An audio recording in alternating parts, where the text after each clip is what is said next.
So first of all, I mean, this film is so timely, given the fact that it just speaks about stuff that's happening. It's really a true snapshot of what's taking place in Oakland. So what were your thoughts about just signing on to this and knowing that you're going to kind of shedding light on something that's a real issue?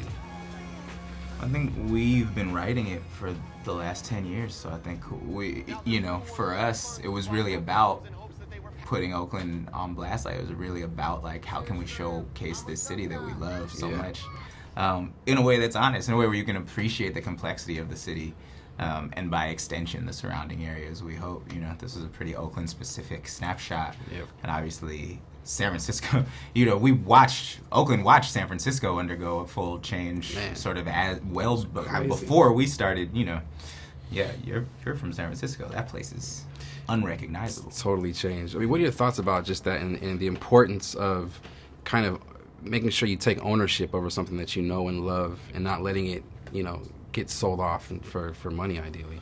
I mean, unfortunately, as peasants, we don't have much say in the matter. By the time you start noticing gentrification is done, they're coming. You don't own the neighborhood. They've already sold off the new apartment complex lot, and it's going up. You're seeing the building. That's how you know it's happening. But I think the conversation that we as communities haven't figured out how to have is, like, gentrification is going to happen. Right. People move around into different neighborhoods. Everyone is trying to find the best lives for themselves.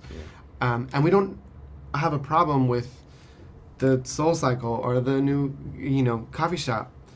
I don't dig Soul Cycle, but a lot of people do. And I love coffee. To talk about. But that's not the problem. Right. Making the neighborhood better is fantastic. We've been begging for that.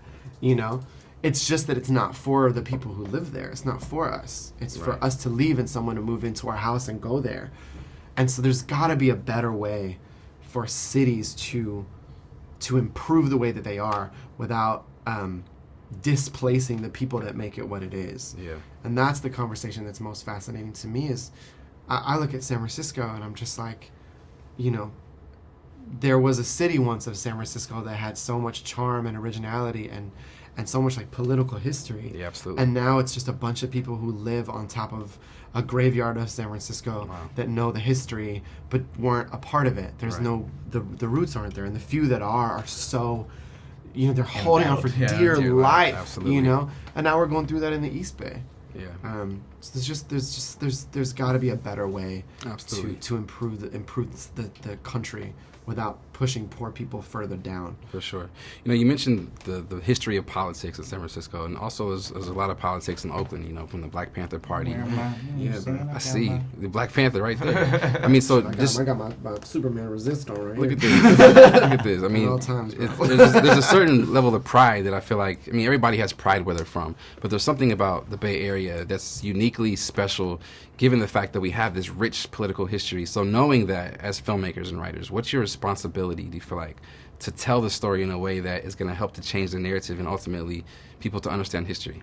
Yeah, I think we come from that. We come from a background where the art is about change and about social change and about so we've always been part of that discussion. I think to me at this point, kind of the best thing that any artist can do is to just make sure that everybody in your movie is smart.